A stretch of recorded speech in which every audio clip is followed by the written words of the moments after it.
계시록 우리 9장입니다. 그렇죠? 네, 9장.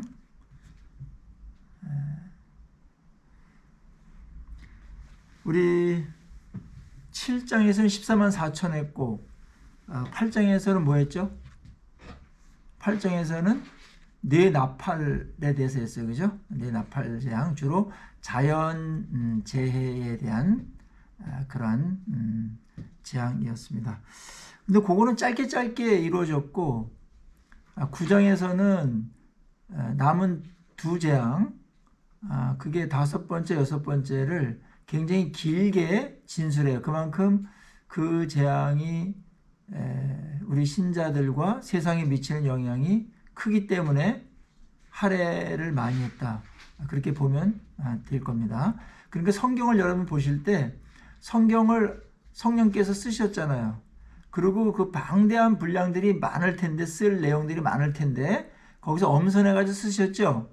근데 엄선해가지고 쓰셨는데 성경화, 정경화 했단 말이에요. 근데 성경을 또 들여다보면은 어떤 내용은 분량이 많고 어떤 내용은 적죠. 그러면 분량이 적게 가끔 나오는 거하고 많이 자주 나오는 거랑 하면은 어느 게 더 중요할 것 같아요? 많이 자주 나오는 게 중요한 거예요. 이제 시험 칠 때도 자주 나오는 단어들을 모으면 주제가 된다, 그런 말도 있거든요. 그래서 어떤 애들은 읽지도 않고 그것만 모아가지고 해서 수능을 잘 봤다더라, 뭐 그런 전설도 있는데,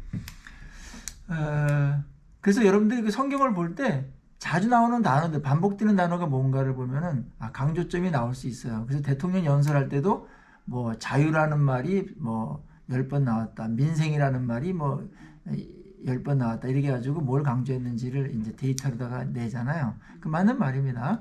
그 오늘 성령님은 성경을 쓰실 때 굉장히 그 정확하게, 그리고 강조점을 정확하게 짚어가시면서 흐름을 살려서 쓰셨다라는 것 기억하시고, 그런 측면에서 성령님은 쓰신 분이기도 하지만은 성경을 편집하신 분이기도 하다.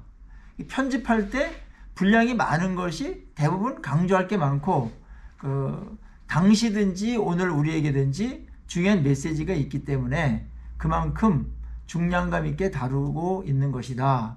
그렇게 보면은 여러분들이 성경 이해할 때 좋고, 또 묵상할 때도 가끔 나오는, 어쩌다 나오는 한 구절보다는 길게 많이 나오는 거기에 주제가 들어가 있다는 것, 그렇게 보시면 좋을 것 같습니다.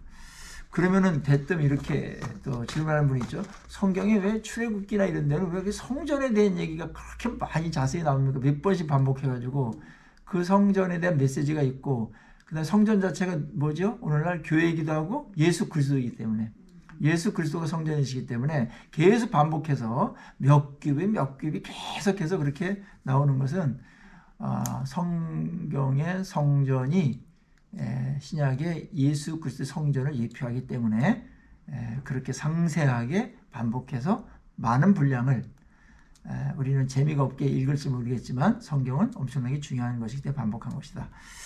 자, 오늘 9장으로 다시 돌아가서요, 5번째, 6번째 나팔 재앙입니다.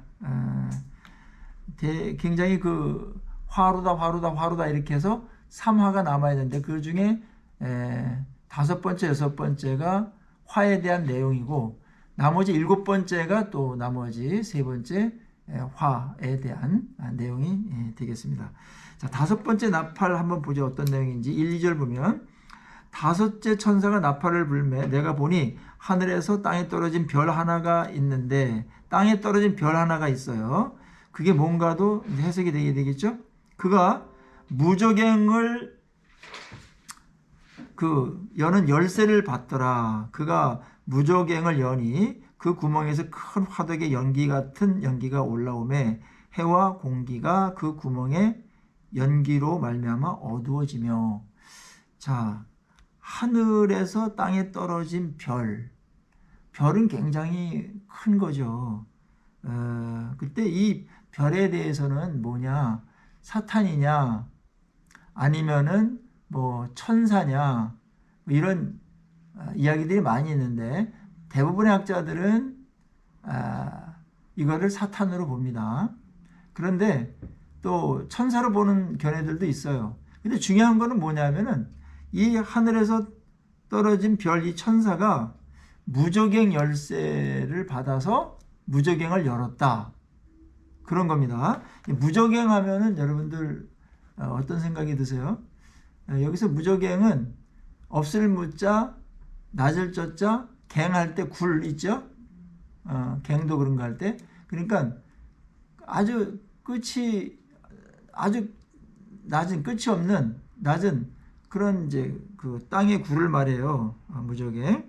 유대인들은 이 귀신이나 타락한 천사를 가두어 놓는 영적인 감옥으로 생각을 했고, 계시록에서는 사탄의 권세를 받은 짐승이 갇힌 곳이나 또 사탄의 감옥으로 그렇게 사용되었는데, 본문에서도 사탄과 귀신의 감옥을 말합니다.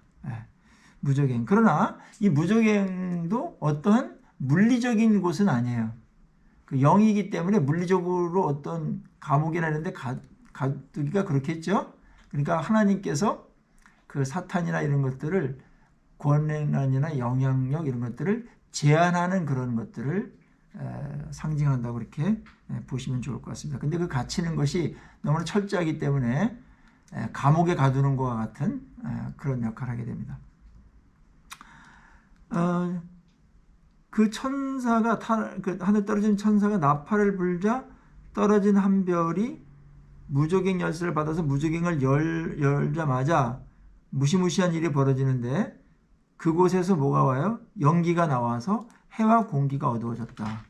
그러니까 연기가 나오는데 이 연기가 너무 짙어서 해도 가리고 공기도 흐리게 만들었다. 이게 해석이 필요한 것이죠. 그러니까 무적행에 열린 연기는 그 두 가지로 해석을 해요. 사탄의 자기 정체를 연막 전술로다가 가리게 하기 위한 그런 것으로도 보고, 그 다음에 또 다른 해석은 이 연기는 사람들의 판단력을 흐리게 만드는, 혼미케 하는, 어둡게 하는 그런 역할을 하는 그런 미혹이다. 그런 또 어떤 그 사탄의 어떤 공작이다. 그렇게 해석을 합니다. 그 연기가 너무 진하게 퍼져서 어두워졌고, 거기 잔혹한 사탄의 군대의 모습이 드러납니다. 무적행에서는 거기 갇혔던 것들이 이제 풀려가지고 나오는 거니까요. 굉장히 어떤 큰 일이 벌어질 것만 같은 조짐이 보이죠. 세상을 어둡게 덮어버리는 그 연기. 그래서 해는 뭘까요? 어떤 뭘 밝게 분별을 할 수 있게끔 빛을 비춰주는 거죠. 그 진리일 수도 있고, 어떤 조명해 주는 것일 수도 있는데, 그것조차 어둡게 만들어 버릴 정도로 해서 세상 사람들을 굉장히 영적으로, 도덕적으로 마치 그 체류탄 쏜 것처럼 앞뒤 분별하지 못할 정도로다가 그렇게 혼미케 하는 그러한 것을 의미한다고 볼 수가 있습니다. 그냥 마지막 시대에 세상을 향해서 몰려오는 그런 어떤 영적인 미혹들, 그 다음에 거기서 나오는 사탄의 군대의 무서운 공격을 지금 예견하고 있는 것입니다. 자, 3절을 보니까 또 황충이 연기 가운데로부터 땅 위에 나오매 그들이 땅에 있는 전갈의 권세와 같은 권세를 받았다. 자, 여기서는 해석이 참 중요한 대목이죠. 무적행이 열렸는데 황충이 나오니까 거기 황충이라는 것은 문자 그대로 하면은 그 메뚜기 떼 같은 벌레죠. 그래서 그 애굽에서 메뚜기 심판이 있었잖아요. 지금도 뭐 아프리카 일대나 중국 일대에 또 메뚜기 수십억 마리가 어느 지역을 초토화시켰다 그런 거 있는데, 당시에는 이 메뚜기가 한번 출몰하면은 거기에 뭐 파란색이 남아나지 않을 정도로다가 다 먹어치워서 기근이 오는 그런 일이 있었다고 그래요. 우박 다음에 이게 왔거든요. 우박은 그래도 건질 게 있죠. 우박이 안 맞은 게 있잖아요. 건질 게 있는데 메뚜기는 건질 게 없다라는 거예요. 더 무서운 거예요. 그러니까 우리는 그 경험을 안 봐서 그런데 펄벅의 돼지 같은 거 보면은 메뚜기 떼가 그냥 하늘에 가득하게 와가지고 다 초토화시키고, 그 이후에는 굶주림이라는 엄청난 기근이 닥치게 됩니다. 그 재앙이죠. 근데 여기서 황충은 그거를 인용한 것은 맞아요. 그러나 실제적인 그 곤충은 아니다 여기서. 왜냐하면 무적행에서 나온 게 뭐 곤충이 나오겠어요? 그렇기 때문에 사탄과 관련된 그 무엇인데 그것은 이제 악한 자라고 볼 수가 있고 귀신으로 보는 경우도 있어요. 그러니까 쉽게 말하면 악령으로 보는 것이 건강한 해석인 것 같아요. 그래서 그것들이 세상에 나와서 그 악한 자들이 사람들을 잡아다가 엄청나게 고통을 준다. 사람을 공격을 해요. 이것은 5번째, 6번째는 사람 자체를 공격을 해요. 무적행에서 올라온 황충은 전갈의 권세를 가졌다. 그래서 직접 사람들을 공격하면서 그 공격을 한번 당한 자들은 독이 퍼져가지고 엄청나게 고통스러움을 겪게 되고 생명을 잃을 수도 있다. 그래서 이 황충이 쏘이게 되면 거의 죽음 직전까지 고통을 겪게 되는 것이죠. 즉 이들은 사람을 잡아다가 고문하고 괴롭히는 그런 일들도 하고 죽기 직전까지, 그 다음에 영적으로 정신적으로 사람들을 거의 죽이는, 마비시키고 그들의 영혼을 팔아버리게 만드는, 그래서 그들 자체가 엄청나게 고통을 당하는 그런 일을 하는 사탄의 공격이라고 볼 수가 있습니다. 그러니까 여기서의 황충은 물리적인 곤충이 아니라 영적으로 악한 존재들이다. 그들이 하나님께서 무적행을 열도록 당분간 허락을 해서 이 땅에 재앙을 내리는데 그들이 세상을 지배하는 것처럼 그렇게 득세하게 될 것이다. 악한 영들이 살기 등등하게 쏟아져 나오는 그런 모습이 바로 황충이 떼거지려다가 나오는 모습으로다가, 근데 그 권세를 가졌다라는 것은 그 황충의 그 미혹함과 그 다음에 괴롭힘과 이런 것에서 자유롭지 못하다는 거예요. 지배를 당하고 정복을 당한다는 거예요, 세상이. 그것이 이제 무서운 것이죠.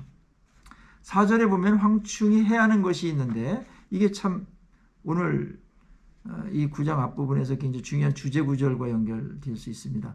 그들에게 이르시되 땅에 풀이나 푸른 것이나 각종 수목은 해하지 마라. 옛날에 메뚜기는 이것만 먹었잖아요. 그렇죠? 푸른색.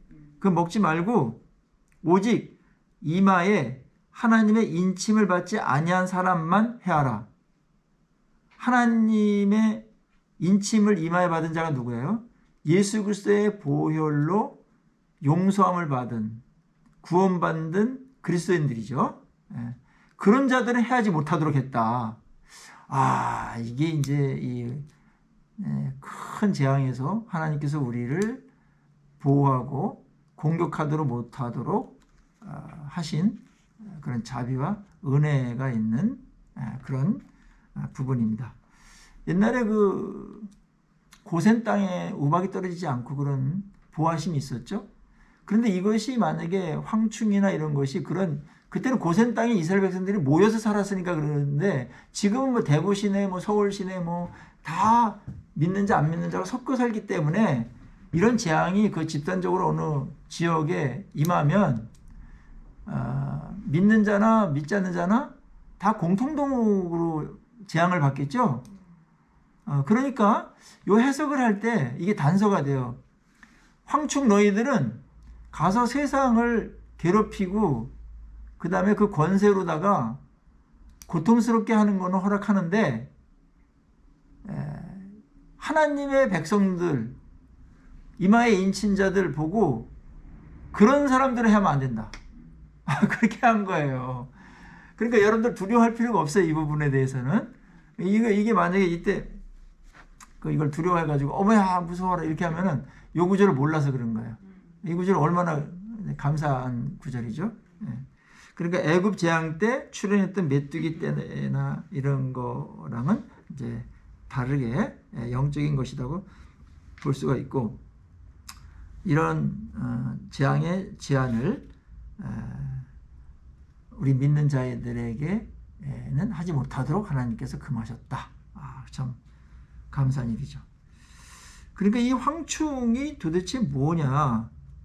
이게 이제 그 악한 자들이 영적인 공격을 하는 건데, 그들이 주는 고통을 한번 보면은 5절 6절에 그러나 그들을 죽이지는 못하게 하고 5달 동안, 이 5달 동안 괴롭게 하는데 뭐 150일만 그렇게 해라 그런 거라기보다는 하나님께서 괴롭히는 기간을 정해뒀다.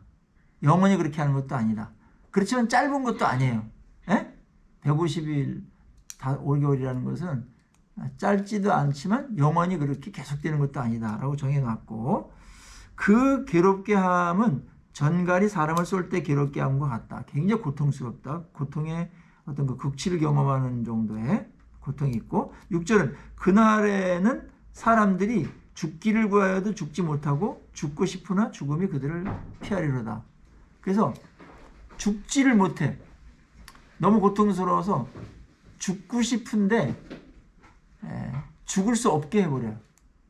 이게 이제 포로들을 그렇게 할 때가 있대요. 이제 포로들을 잡으면은 괴롭히는데 차라리 이렇게 살려면 죽겠다 이래가지고 하는데, 죽지 못하도록 뭐 금속이라든지 그 다음에 뭐 줄이라든지 뭐 자기를 자해할 그걸 다 빼앗아 버리잖아요. 근데 그런 고통스러운 것도 있고, 그 다음에 요즘에 많은 사람들이 뭐 죽고 싶다라는 말 많이 하고 진짜 죽는 사람들도 있잖아요. 그런 사람들을 본다면 얼마나 고통스러우면 그렇게 죽는 게 차라리 낫겠다, 그렇게 할까, 그런 생각을 하는 그런 상황을 두고 말하고, 고통의 크기가 얼마나 큰가를 이야기하고 있습니다. 근데 여기서 아이러니한 것은 사탄이 말해요. 사탄이 자기를 따르는 자들을 지금 공격하는 거잖아요. 그러니까 보세요. 예수님을 믿으라, 하나님을 믿으라고 했을 때 안 믿었던 자들이 사탄을 따르는 건데, 사탄은 마지막 때 자기를 따르는 자들을 전갈로 쏘아가지고 고통스럽게 만든다. 그렇게 지금 공격을 하는 거죠. 그게 사탄의 그게 또 뒤통수 치는 그런 부분입니다. 그러니까 사탄을 따라다니면, 쫓으면 그 과정도 더럽고 비참하지만 마지막도 사탄에 의해서 괴롭힘을 또 당한다. 사탄은 누굴 보호하거나 자기 편 들었다고 무슨 뭐 편 들어주거나 그러지 않습니다. 자, 사탄의 모양을 보면은 이 황충으로 비유된 악한 자들에 대한 그런 그 어떤 그 정체성이나 그런 모습들을 알 수 있겠죠. 7절 10절 보면은 황충의 모양이 나와요. 거기에 황충은 전쟁을 위하여 준비된 말과 같다, 그렇게 되어 있는데, 그것은 아주 용감하고 신속하며 절대로 뒤로 물러서지 않는다, 그런 뜻이죠. 악마들의 빠른 기동력과 파괴적인 공격력, 이런 것들을 말합니다. 그러니까 그 사탄의 하수인들이, 악령들이 굉장히 신속하고 빠르고 공격적이라는 거예요. 우는 사자처럼 덤비고, 우리가 생각하는 것보다 느려 터지거나 뭐 이렇게 게으르게 이렇게 잠만 자다가 이렇게 딱 하거나 그런 게 아니고, 기병대처럼 전쟁을 위해서 준비된 말처럼 그렇게 신속하게 사람들을 공격한다. 그 다음에 그들의 머리에 금 같은 관 비슷한 것을 썼다. 이것은 나름대로의 권위를 가지고 있다라는 거예요. 권세를 가지고 세상에 군림하면서 명령을 내리고 통치를 한다. 그러니까 악령을 가진 사람들이 사람을 이용하겠죠. 그런 사람들에게 권세를 줘서 지배하게 만든다. 그러니까 지배하는 방법은 여러 가지가 있어요. 사람을 보세요. 그 이단에 보면은 그 교주들이 성도들 지배하죠. 성도도 아니지만 그 자기들한테 오는 그런 추종하는 사람들을 뭐 조종하잖아요. 다 컨트롤하고 지배하잖아요. 부모의 말도 안 들을 정도로. 그게 군림하는 거예요. 신 다음으로다가 군림하는 그러한 권세를 갖는다. 근데 세상의 문화도 그런 역할을 하는 거예요. 중력처럼 엄청난 힘이 있어서 사람들이 결코 자유롭지 못해. 자, 우리가 헤어나오기 어려운 것 중에 하나가 뭐냐면 욕망이라는 게 있죠. 욕망의 노예가 되면은 사람들이 거기에 빠져나오지 못해요. 또 어디에 중독이 되거나 그래도 그거에 지배를 받잖아요. 그렇죠?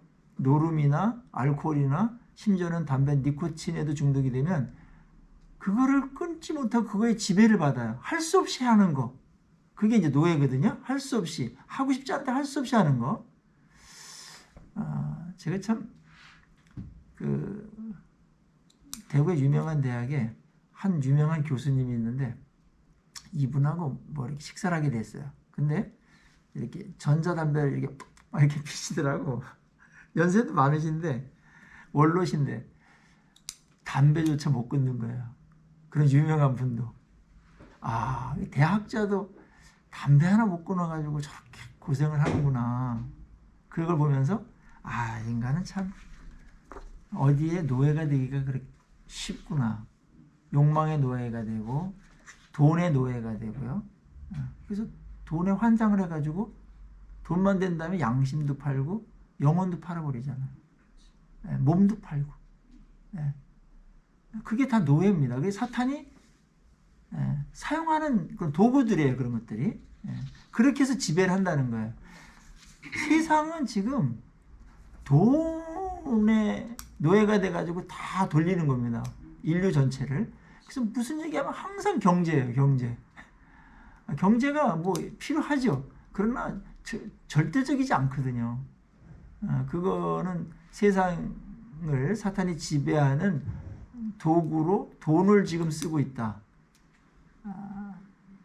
그래서 그거에 의해서 사람들을 조종하고 통치하고 그렇게 만들어가고 있는 것이 세상이죠. 성경은 이런 것들에 대해서 악령들이 하는 것에 대해서 세상의 정욕, 안목의 정욕, 이생의 자랑 세 가지로다가 요약을 해놨습니다. 그것이 우리를 컨트롤한다는 거예요. 말씀에 의해서 다스림 받아야 되는데 이런 욕망에 의한 것에 의해서 다스림 받게 된다. 그러니까 말씀을 불순종하게 되겠죠. 욕망을 그래서 성경은 사탄이 쓰는 도구이기 때문에 그거를 죽이라고 말합니다. 십자가 못 박아라. 그리고 새로운 소욕, 성령의 소욕을 따라라. 그렇게 말하는데요. 그것은 중력을 이길 정도의 강력한 권세와 힘이 없으면은 이 통제로부터, 이 통치로부터 벗어날 수가 없죠. 그래서 그리스도인이 아닌 사람들은 예외 없이 스스로는 자유인이라고 말하지만 다 노예입니다. 무엇인가 노예로다가 살아가다가 생을 마감하게 되죠. 거기서 못 태어나와요. 못 태어나옵니다. 그게 이제 권세를 가졌다는 얘기고, 이 황충은 사람의 얼굴과 같다. 상당히 꾀가 있고 지혜가 있습니다. 사탄의 수하들은 아주 지혜롭고 교활합니다. 말도 잘하고요. 누구를 이렇게 움직이게도 만들고 설득도 하고 논리도 갖고 있고 교리도 갖고 있어요. 어떤 명백한 어떤 근거도 제시하면서 사람들을 끌고 다니죠. 그 다음에 그 모양 중에 여자의 머리털 같은 머리털이 있다. 그렇게 표현되어 있는데 아마 머리를 길게 기르고 다닌다는 뜻도 있지만 사람들을 현혹시킨다는 그런 의미가 그 안에 있습니다. 아주 매혹적인 모습으로 사람들을 미혹할 것이다. 힘도 있고 지혜도 있는데 뭐까지 있다? 매력도 있다. 그래서 거기 떨어진 거예요. 돈이 매력 있습니까 없습니까? 있죠. 돈 많은 사람 매력이 있죠. 에? 특별히 자매님들 특별히 돈 있으면 멋있게도 보여요. 그렇죠. 뭔가 품격 있게 보이기도 하고 고상하게 보이기도 하고. 그래서 이제 상류 사회로 자꾸 진입하려고 그랬던 거예요 옛날에. 근데 그게 하나님께서 보실 때 욕망 덩어리라는 거예요. 욕망 덩어리. 예. 물론 우리에게 품위가 없어야 된다는 말 아니에요? 늘 가난하게 살아야 된다는 말 아니에요? 그것에서 조종되면 안 된다. 예. 욕망에 의해서 조절되면 안 된다. 그래서 하나님께서 창조하실 때 만물을 다스리도록 하셨죠? 인간에게 만물의 영장으로 그 피조물을 다스리라고 그랬지 피조물의 종이 되면 안 된다는 거예요. 거긴 돈도 들어가 있는 거예요. 아셨죠? 명예도 들어가 있고 권세도 들어가 있고 그 사람의 어떤 취미도 들어가 있습니다. 그걸 다스려야지, 관리하고 다스릴 줄 알아야지. 그러면 복이 돼요. 그거에 노예가 되면 안 된다. 그거에 정복당하면 안 된다. 그래서 정복이라는 말을 썼죠. 땅을 정복해라. 땅은 피조물이거든요. 근데 인간이 그럴 때 인간다워지는데 인간이 인간다움을 잃어버리는 것은 피조물의 지배를 받게 됐다. 어느 순간에. 피조물을 수단이 아니라 목적이 됐다. 이게 이제 창조 질서와 어긋나는 일이고 사탄은 그거를 알고서 다른 것의 지배를 받도록 하는 게 악령의 하는 일들입니다. 사탄의 하수인들이니까 악령들이니까 인간이 인간답지 못하게 하나님의 질서를 파괴하면서 살도록, 그래서 그 자체가 고통스럽게 되는 거예요. 결국 나중에 이런 곳으로 몰고 가고 있다. 그래서 사람들이 많이 여기에 쫓아다녀요. 왜냐하면 매력이 있으니까. 인간은 뭐 어디 한번 매력에 꼽히면 있잖아요. 막 따라다녀요. 요즘에 무슨 지역마다 무슨 축제가 많은데 임영웅이가 온다 그러면 서울에서 관광버스 대절해가지고 막 오더라고요. 동대구역에 그거 뭐 피켓 들고서 막 이렇게 어디서 왔는지 모르겠는데 그런 아줌마들이 많이 와가지고 그렇게 다닌단 말이에요. 뭐 그게 이거랑 연결된가라는 관련성이 아니라 유사한 부분이 있기 때문에 그래요. 매력이 있으면 추종한다는 거예요. 근데 사탄은 사람을 지배하기 위해서, 추종시키기 위해서 매력을 갖고 있다. 보기에 와 멋있어. 근데 그게 선한 멋있는 게 아니고 어떤 반항기 그 다음에 태페미 이런 거 있거든요. 그거는 그 죄성을 가진 사람들이 매력을 느끼는 거고 거룩한 사람들은 저게 뭐야? 이렇게 아주 혐오스러워하는 것들인데 정상적인 사람은 혐오할 거를 매력으로 느끼면서 따라다닌다. 근데 어떤 거는 또 겉으로 볼 때 정상적인 사람도 멋있네, 아름답네, 뭔가 요즘에 이제 섹시미가 있네. 그런 자체가 벌써 태페미잖아요. 그런 것들이. 그런 것이 인간에게 있죠. 욕망하고 결련시켜서. 근데 그거까지도 가지고 있다. 이빨은 사자의 이빨 같다. 본성이 상당히 공격적이고 인정 사정 없이 철저하게 물어뜯는다는 거예요. 자비가 없어요. 잔인합니다. 또 이 황충은, 이 악령은 철호심경과 같은 호심경이 있다. 호심경은 이제 가슴에 붙이는 흉갑이거든요. 가슴을 보호하는 거예요. 흉배라는 말도 있는데, 근데 이거는 뭐냐면 그 황충은 자기를 보호할 능력을 갖고 있다. 공격을 안 당해 잘. 누구도 그거를 공격해도 쓰러뜨릴 수가 없어. 정확하게 겨냥하지 않으면. 그러니까 세상 풍조나 이런 거 있잖아요. 공격하기가 엄청 힘듭니다. 못 쓰러뜨려요. 방어력이 대단합니다. 논리력도 갖고 있고요. 설득력도 갖고 있고요. 이거는 성령과 말씀의 검 아니고서는 공격해서 쓰러뜨릴 수가 없어요. 세상을 다 넘어가는 거예요. 그래서 그러려니 하고 사는 거예요. 못 쓰러뜨리니까. 그래서 그 구조나 그런 것들을 쓰러뜨릴 수가 없어요. 오직 예수님께서 마지막 날 철장으로 입에서 나온 검으로 이 모든 것들을 다 무너뜨리십니다. 그러니까 세상은 생각보다 센 거죠. 악령도 세상보다 센 겁니다. 그러니까 지배를 하죠. 그런데다가 이 황충은 날개 소리가 많은 말들이 전쟁터로 달려 들어가는 소리를 낸다. 그렇게 이야기하고 있는데 이 악령은 있잖아요. 아주 빨리 움직일 수 있는 그런 면과 함께 조직력도 갖고 있어요. 일사불란하게 움직이는 거야. 충동적으로 막 하는 게 아니고 뭔가 컨트롤 타워가 있어.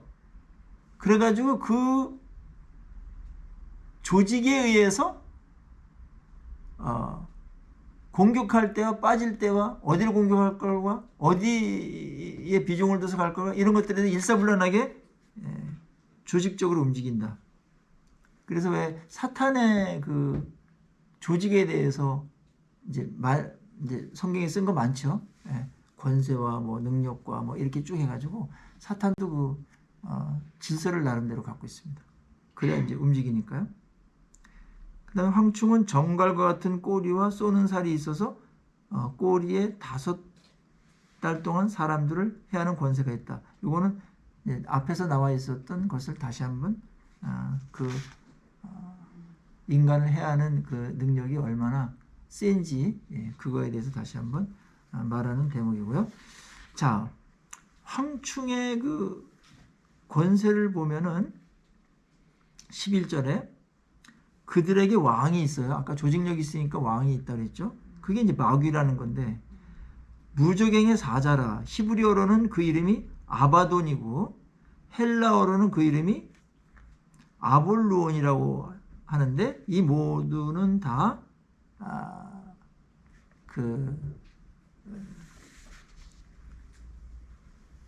파괴자라는 뜻이에요. 파괴자, 살인자, 파괴자. 그러니까 사탄은 뭘 세우거나 생명을 살리거나 그런 힘이 없어요. 다 파괴하는 힘이 있어.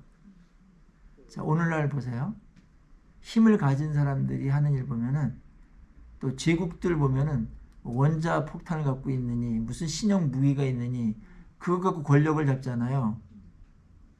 그거는 다 파괴하는 힘이에요.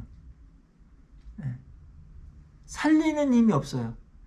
여러분들 무너뜨리는 힘이 셉니까? 무너뜨린 거를 세우는 능력이 센 겁니까? 세우는 게 더 센 거예요. 세우는 게 뭐 이렇게 죽이거나 파괴하는 거는 그거는 웬만한 사람이면 다 해요. 그런데 죽은 사람을 살려낸다든지 무지 아픈 사람들을 건강하게 만든다, 이게 어려운 거죠. 특히 죽은 사람 살리는 거, 이건 그 능력은 없죠. 그런 의미에서 예수 그리스도만이 이런 어마어마한 능력을 가진 분이다라고 얘기하는 거예요. 왜냐하면 죽은 자도 살리시니까. 그 다음에 창조 자체가 뭘 세우는 거잖아요. 하나님은 이런 능력을 이런 데 쓰시는데 마귀는 파괴하는 데만 쓴다. 세계의 모든 권력은 파괴하는 데 씁니다. 파괴하는 데. 파괴하는 그 파워를 얘기할 때 얼만큼 많이 파괴할 수 있는가? 그거 갖고서 이제 누가 더 세냐? 이거를 따지는 거죠.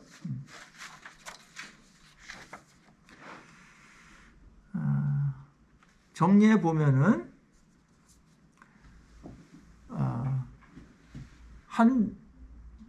하늘에서 떨어진 별, 천사가 있는데 그 자를 통해서 무적행의 열쇠가 열리고 열리자마자 연기와 황충이 쏟아져 나왔다.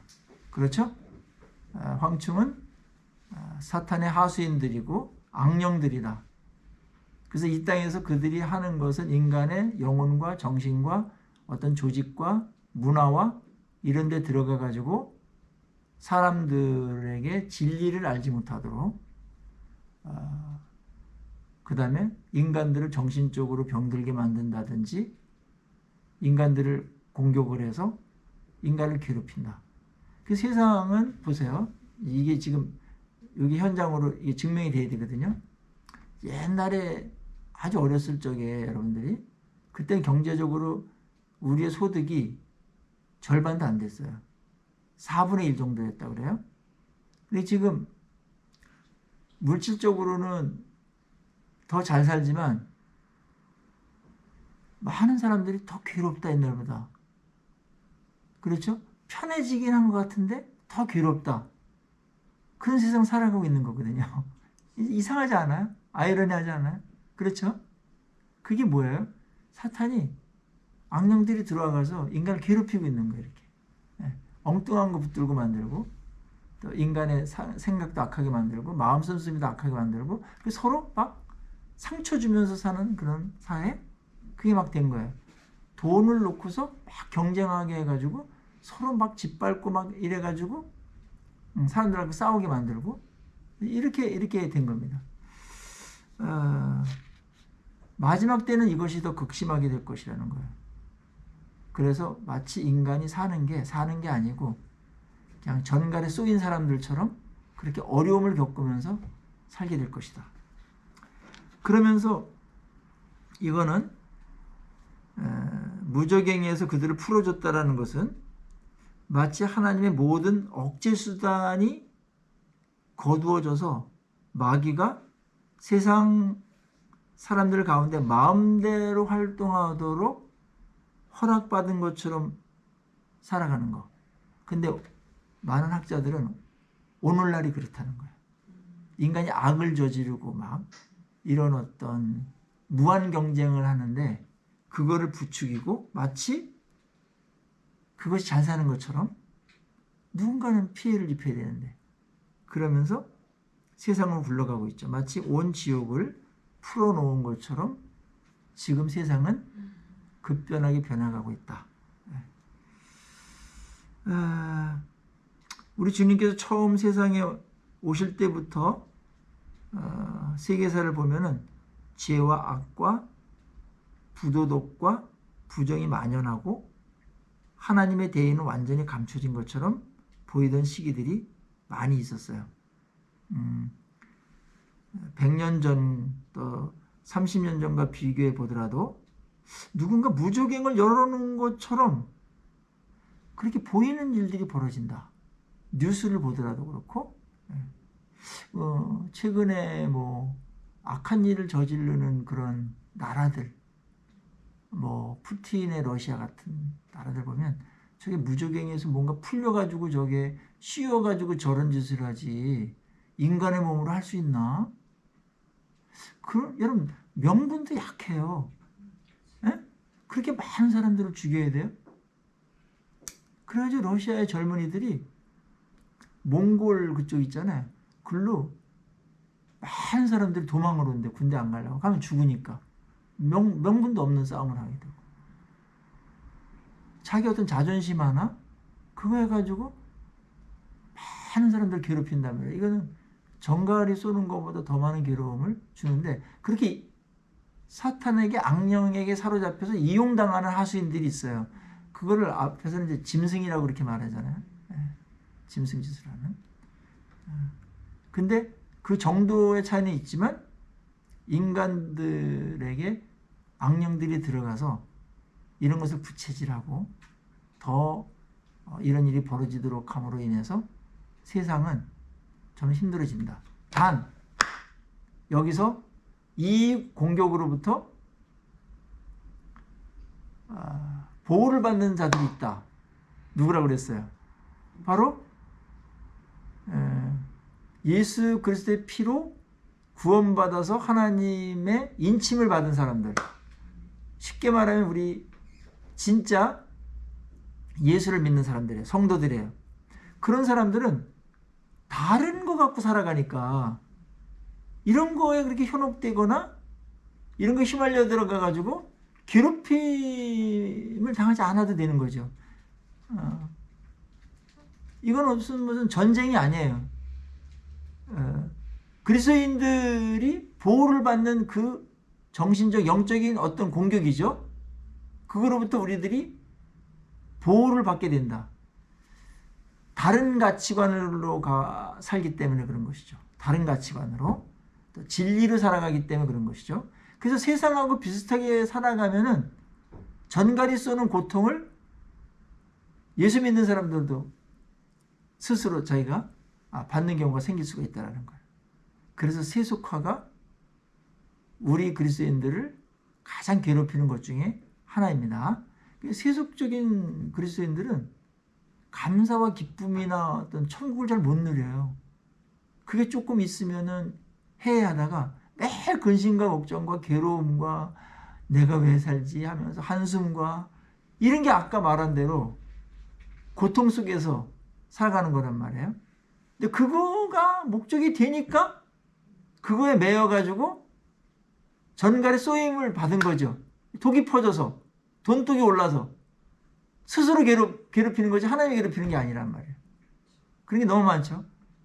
그래서 내려놓으면 아주 자유로운데 그럼 내려놓으면 뭐 망하는 게 아닌데 세상이 만들어놓은 거기에 속는 거죠. 망해. 그게 아까 말한 대로 입의 권세가 있어요.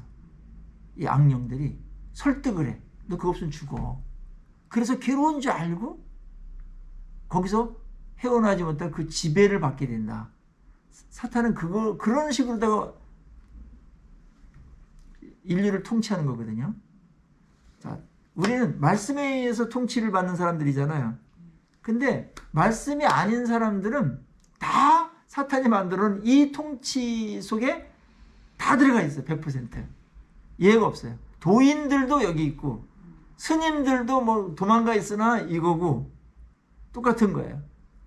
욕망의 포로가 돼가지고 고행을 살게 된다. 인간은 고행은 아닙니다. 이런 것들 때문에 고행이 된 거지. 사실 욕심 때문에 고행이 된 거지. 그것만 이길 수 있다면 인생은 살만한 거거든요. 많은 가치들이 있는데 이걸 못 내려놓으니까 그냥 그렇고 자녀들 사이에서도 욕망 덩어리로 잘 키워보려고 하는 건데 세상적인 가치관으로만 잘 하려고 보니까 아이들과 못 따라오니까 아이하고도 왼수가 돼. 사랑하는 자녀들하고도 사이가 안 좋아. 엄마하고. 그거 잘할 때만 사이가 좋아. 그게 아니란 말이에요. 그게 다 사탄한테 속고 있는 것이다. 그렇게 볼 수 있어요. 이 부분에 대해서 디모데후서 3장 4장을 통해서 말세의 징조를 바울은 이렇게 기록했어요. 3장 1절에서 5절 보면 내가 이것을 알라 말세 고통하는 때가 이르리니 사람들은 자기를 사랑하며 자기 중심적이에요. 돈을 사랑하며 이기적이기 때문에 다 다른 사람 상처 주고 자기 중심적으로 돌아가야 돼. 이게 고통의 근원이란 말이에요.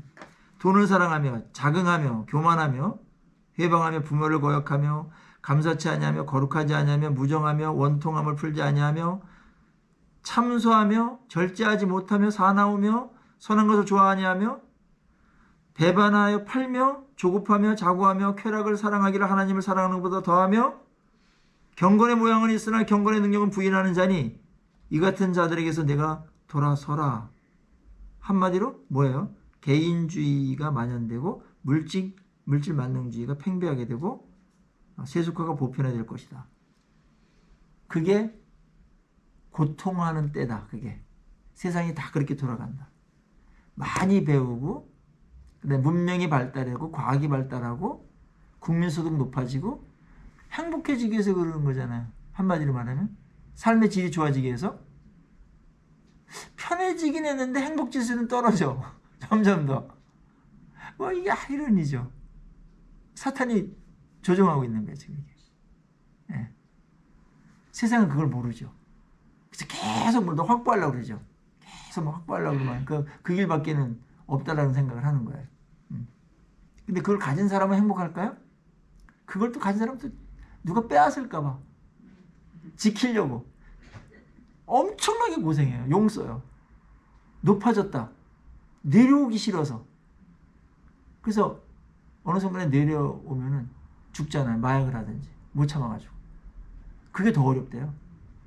그냥 평범하게 그냥 이렇게 그냥 그런 것도 없이 이렇게 사는 사람은 그런 괴로움도 덜 할 수 있어요. 근데 인기가 절정에 있다가 떨어지면은 폐인이 된다. 높은 데 지에 있다가 내리면 일상을 못 살아. 왜 그 생각 때문에. 비교당해가지고 자기를 스스로 괴로워한다는 거. 그래요. 그래서 세상은 때가 이르니 사람이 바른 교훈을 받지 않으면 귀가 가려워서 자기 사욕을 쫓을 스승을 많이 두고, 그러니까 세상적으로 출세하고 뭐 이러는 거예요. 또 귀를 진리에 돌이켜 허탄한 이야기를 쫓으니라, 그렇게 지적했죠. 비진리가 성행할 것이고 진리는 외면당할 것이고 사람의 탐욕을 채우는 그런 메시지가 강단에서도 쏟아질 것이다. 거기에 사람들이 모이겠죠. 왜냐면 자기가 하고 싶은 욕망에다가 불을 질러주니까. 그 망하는 거예요. 그렇게 사람 많이 모이는 것은 망하는 겁니다. 그게 안 돼서 사람이 없어야 그래도 어떤 희망이 있는 다른 길을 찾는데 거기 사람들이 많아요. 부흥이다. 망하는 겁니다. 사람만 많이 모였다고 그게 성령께서 역사하는 증거가 아니에요. 여러분 최근에 종교에서 가장 부흥하는 곳이 어디예요? 기독교예요? 기독교 엄청나게 줄고 있어요.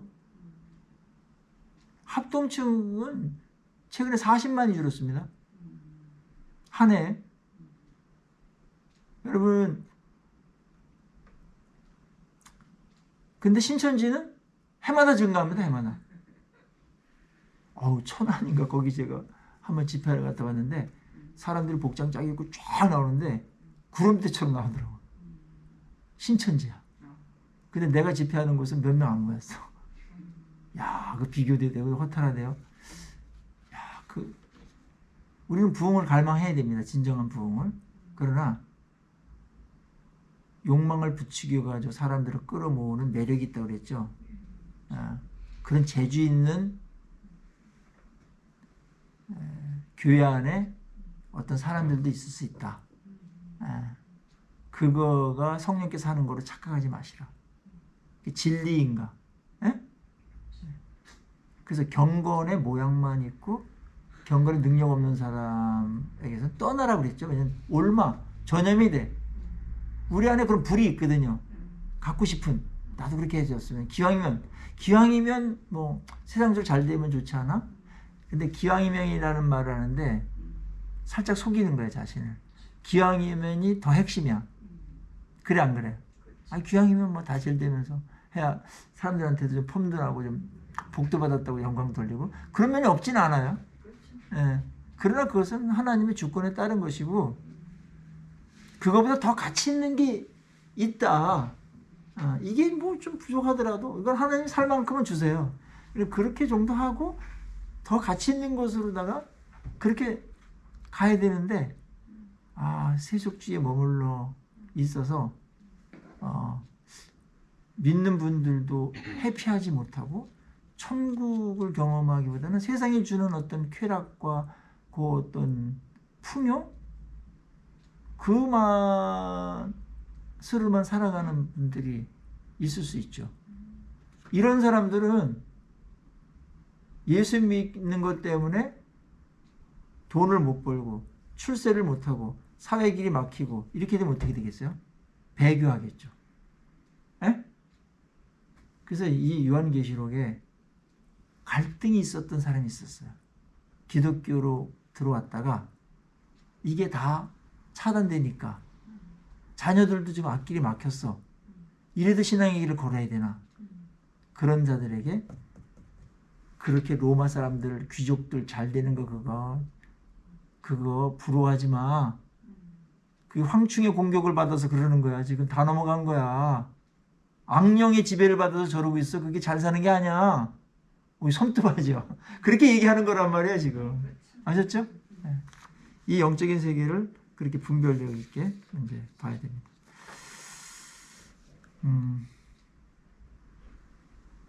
그래요.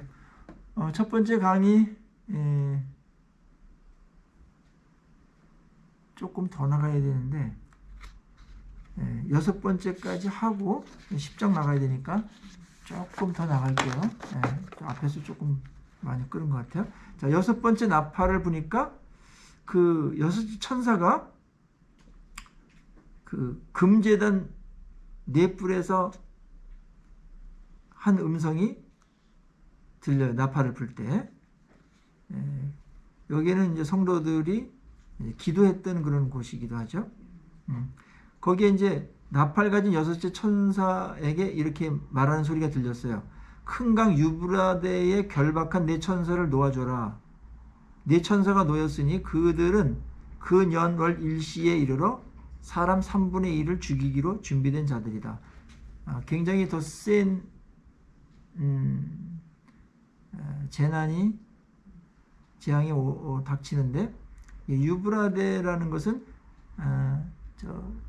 이스라엘이나 로마나 그 정신적 심리적인 그 경계 구역이거든요.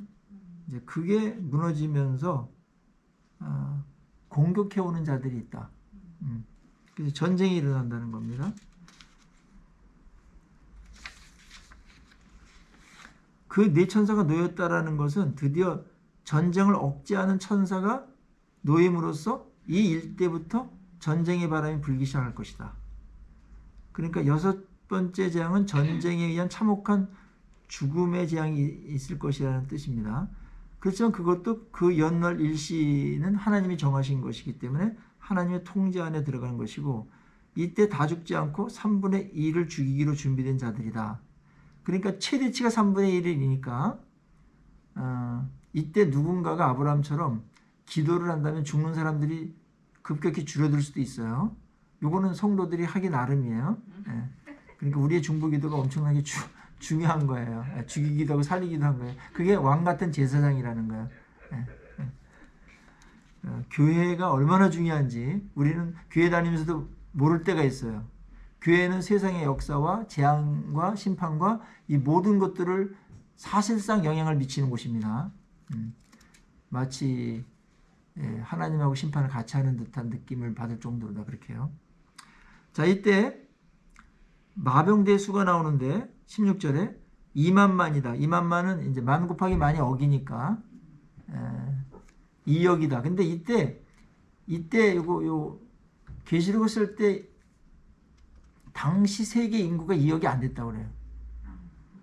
그러니까는 이거는 이제 비유인 거예요. 비유.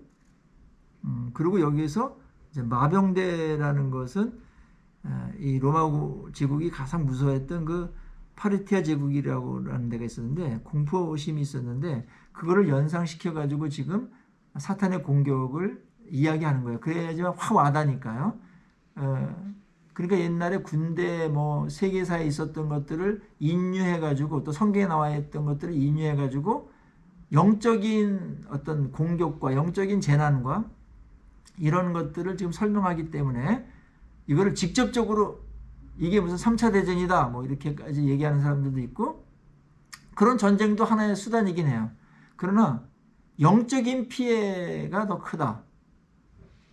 그 다음에 아까도 말했지만 이런 공격에서 그리스도인들이 보호를 받는다라는 것은 그거는 영적인 것이어야 되지 물리적인 것이라면 그리스도인들이 보호받을 게 굉장히 어렵잖아요. 같이 사는데.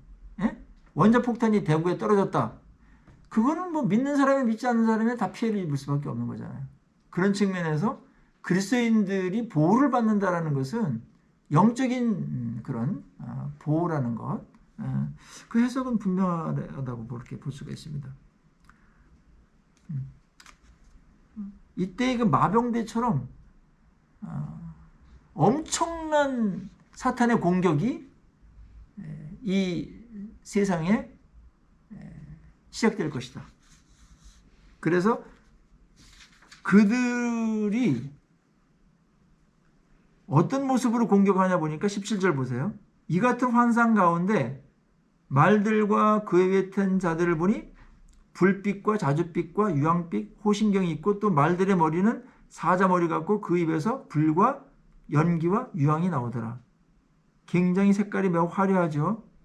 소돔과 고모라의 재앙을 내리는 듯한 다 태워버릴 것만 같은 피를 흘리는 아주 잔인한 마병의 모습으로다가 사탄을 그리고 있습니다. 그러면서 그에게 매력 있게 또 보여요. 멋있게 보이기도 하고 위험 있게 보이기도 하는데 사탄도 사람들에게 광명의 천사처럼 와요. 그리고 멋있게도 보이고요. 있어 보이기도 하고 포스가 느껴지게끔 그렇게 오기도 합니다. 지금까지 사탄의 세력들은 멋진 외모와 주장을 가지고 사람들을 유혹했어요. 그러나 그들의 입에서 나오는 것은 불과 연기와 유황이었다. 그것이 결국 재앙이 되고 유황불이 되고 지옥불이 된 것이다. 근데 보세요. 이게 이제 비유라는 게 전쟁이면 그 입에서 무슨 유황과 불과 연기가 나오지 않잖아요. 근데 입에서 나온다고 그랬잖아요. 입에서. 이 마병대에. 그거는 악령의 그 입으로 다 사람을 죽인다는 거예요. 입으로 사람 죽이는 게 뭐죠? 거짓 진리, 거짓 교훈, 가짜 복음, 가짜로다가 뭐 인간이 이렇게 하면 잘 된다. 뭐 이렇게 말하는 그 많은 어떤 사상들. 그런 걸로 사람 죽이는 거죠. 예를 들자면 막시즘이라는 책이 입에서 다시 나온 건데 그게 사람을 얼마나 많이 죽였습니까? 에? 공산주의를 만들었잖아요. 그 다음에 카톨릭의 중세에 400년 이상을 영혼에 대한 학살 기간이었어요. 입에서 나오는 거짓 선지자들, 거짓 교주, 주교 이런 자들이 이렇게 하면 구원받는다 저렇게 하면 구원받았는데 믿음으로 구원받는다는 말을 감추고 행위 구원으로 가버렸단 말이에요. 로마서가 이렇게 감춰져 있었어. 빛이. 그러면서 본인도 구원 못 받고 많은 사람들도 지옥으로 보내는 인류의 3분의 1이 정말 죽임을 당하는 영적으로 그런 일이 벌어진 것이죠. 에? 지금도 하나님의 말씀에 대해서 하나님의 말씀을 구원의 유일한 말씀으로다가 그렇게 받아들여지지 않는 막는 많은 철학들이 있죠. 입에서 나오는 많은 가르침들이 있죠. 유명한 그 사람이 교수일 수도 있고 저명한 저자일 수도 있고 어떤 세상의 어떤 가치관과 어떤 시대적인 조류고 시대 정신일 수도 있어요. 지금 이런 것을 말하는 겁니다. 이것이 마지막 때 더 대대적으로 마병대처럼 일어날 것이고 세상을 공격할 것이다. 세상은 벌써 거의 정복됐죠. 거의 정복됐죠. 3분의 1이 넘은 것 같은데요. 그런 면에서 나중에 대접납할 때 그때는 절반, 그 다음에 나중에는 전체인데 절반도 넘지 않았습니까? 영적인 죽음의 그늘이 지구를 덮은 부분이 여러분들 우리가 지금 70억으로 본다면 22억이 예수를 믿는다고 그러는데 그 안에 이단까지 다 포함된 거예요.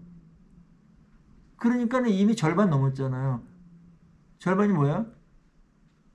4분의 3도 넘었다고요.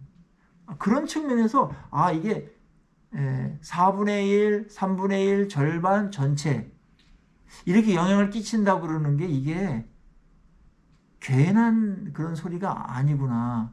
영적인 그런 생명의 분포도 그거로 본다면 이거는 물리적인 거로다가는 이게 해석이 안 되는 거고 영적인 것으로 봐야하고 상징적으로 봐야지만 이 해석이 맞는구나. 그런 것들을 우리가 볼 수가 있습니다. 자, 입에서 나오는 것이 파괴력이 있다. 나중에 이제 예수님께서 심판하실 때 입에서 칼이 나와가지고 사람들을 죽여버려요. 심판하시거든요. 그러니까는 이 언어가 엄청나게 중요한 겁니다. 무슨 가르침인가? 그러니까 이제 신약에서도 계속해서 구약에도 그랬지만 거짓 선지자 그거 조심해라. 그게 왜냐면 영혼을 살인하는 자들이니까 병들게 만들고. 그래서 진짜 좋은 교회 다니고 좋은 진짜 우리 합신과 같은 그런 또 우리 정통적인 교단에서 정식 신학교에서 갖고 있는 신학을 갖고서 목회하시는 그런 담임을 만나신 분들은 정말 복된 거고 안전한 거죠. 예. 그런데 이게 개인차가 있으니까 또 여러분들이 잘 알아서 하셔야 될 일인데 점점 많아질 거예요, 이게. 예, 사기꾼들이, 종교 사기꾼들이 점점 많아지면서 종교 사기꾼들은 왜 다른 사기꾼보다 더 무섭냐면 영혼을 죽이니까. 영혼을 약탈하게 하고 인생을 거덜나게 만들거든요. 야, 이거보다 더 큰 피를 주는 게 있을까요? 그게 악령이 하는 짓이란 말이에요. 악령이. 마병대 재앙 18절 보세요. 이 세상 재앙 곧 자기들의 입에서 나오는 불과 연기와 유황으로 말미암아 사람 3분의 1이 죽임을 당하니라. 입에서 나오는 것으로다가 공격하는 거예요. 그러니까 진짜 전쟁은 아닌 거예요, 여기서는. 그리고 19절에 이 말들의 힘은 입과 꼬리에 있다. 그 권세가 어디에 있냐면 입에서 나오는 말에 있고 꼬리에 있는데 꼬리는 뱀 같고 아주 교활하다는 것이고요. 뱀과 같은 성향을 떼요. 그리고 꼬리에 머리가 있어서 이것을 해하더라. 굉장히 아주 이상한 괴물 같은 거죠. 사람들의 삶을 파괴하고 영을 죽이게 하는 말들을 하는데 그것은 성경 진리에 반한 온갖 사상과 교훈과 거짓된 가르침들 이런 것들이고요. 그러니까 여기서 입에서 나오는 불과 연기와 유황은 물리적 전쟁 때 나오는 것이 아니에요. 그런데도 이것을 물리적인 전쟁으로 자꾸 얘기하는 사람들이 있는데 이 대목을 지금 보고 하는 건지 그런 생각이 들 정도예요. 아니 입에서 나온다 그랬는데 분명히. 그것은 사상적인 것이고 진리에 대한 것이고요. 영적 전쟁은 그것의 마지막 때가 될수록 진리 전쟁입니다.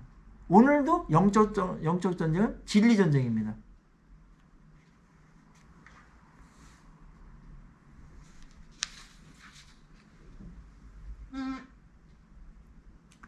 이들은 말로 다 사람을 지배하면서 꼬리로 해치는데 말의 입에 힘이 있다는 것은 거짓된 사상을 말하는 것이고 말은 하나님의 진리가 아닌 거짓 진리. 사람 속이는 것이에요. 꼬리로 칭칭 감아서 죄의 세력에 빠져나가지 못하도록 해요. 한번 걸려들면 못 빠져나가.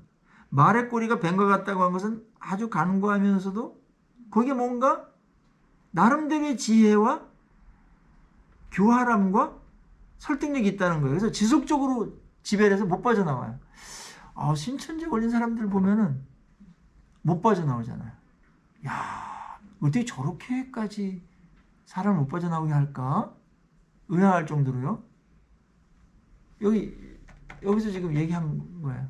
근데 어떤 그런 이단뿐만 아니라 어떤 세상의 무신론에 빠져도 못 태어나오는 거예요. 무신론에 빠져도 못 태어나오고 다른 종교도 마찬가지고 계속 거기서 못 나오도록 어떤 모양으로든지 사탄의 악령이 역할을 한다. 빠져나기 쉽지 않다. 그래서 이들이 엄청난 괴로움과 고통을 당하면서도 이들의 반응은 하나님께 돌아오지 않아요. 회개하지 않고 우상숭배를 계속해요. 하나님을 안 섬긴다는 거예요. 다른 거 섬긴다는 거예요. 우상숭배 계속하고. 그리고 진짜 우상숭배도 있죠. 뭐 보이는 우상숭배들도 하고요. 다른 종교로 가기도 하고. 회개하지 않은 행동들이 21절 마지막에 언급되어 있는데 또 그 살인과 복술과 음행과 도둑질을 회개하지 아니하더라. 이렇게 고난을 당하고 한 것은 하나님께 돌아오라고 한 건데 꼼짝도 하지 않고 계속해서 살인, 복술, 음행, 도둑질 회개 않고 계속 그 짓을 한다. 요즘 보세요. 동서양을 막론하고 흥행되는 영화를 보면은 인간이 뭘 추구하고 싶은지 아는 거거든요. 자, 영화의 소재들이 뭐예요? 폭력, 그 다음에 음행, 살인이 빠진 적이 없죠.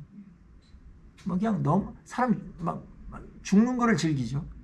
도둑질, 음란한 거, 그 다음에 복술도 많이 들어가요. 점치고 또 영계를 다루는데 이게 점점 많아져요. 인간이 이제 공허하니까 이런 데를 이제 막 이제 홀려서 들어가는 건데, 예. 젊은이들이 그렇게 점도 많이 보고 젊은이들도 그런다는 거 아니야. 선진국이 되면 저는 없어질 줄 알았어요. 근데 제가 성경을 몰라서 그렇지, 몰라서 그때 그런 거예요. 여러분, 이게 과학이 발전하고 학문이 발전하더라도 없어지지 않습니다. 종교적인 문제이기 때문에, 영에 대한 문제이기 때문에. 일본 보세요. 우리나라도 마찬가지고요. 그래서 동아일보나 무슨 주간지 큰데 보면은 매일 QTR라고 거기에 59년생 대기 뛰는 뭐 몇 년 이렇게 나오잖아요. 아침 QTR라고. 예? 동쪽으로 가지 말고 오늘 누구를 만나면은 베풀고 화를 이렇게 표현하지 말지어다. 뭐 이러면서 하면은 아멘 하고서 이제 딱 그렇게 살잖아요. 마음을 품고서. 우리보다 QT 적용 더 잘한다니까요. 매일 나와요. 매일 이게 운세가 오늘의 운세. 그 시장이 몇 조 원 된다는 거 아니에요, 지금. 이렇게 세상은 돌아가고 있다. 영적인 분별력을 마비시키면서 마음을 타락하게 하는 영적인 움직임들이 바로 이 끔찍한 전쟁으로 묘사되고 있습니다. 그래요. 오늘 첫 강 여기까지 마치고요. 지금 10분이니까 20분에 15분에 시작해야 되겠네요. 15분에 시작하도록 그렇게 하겠습니다. 15분에 뵙겠습니다.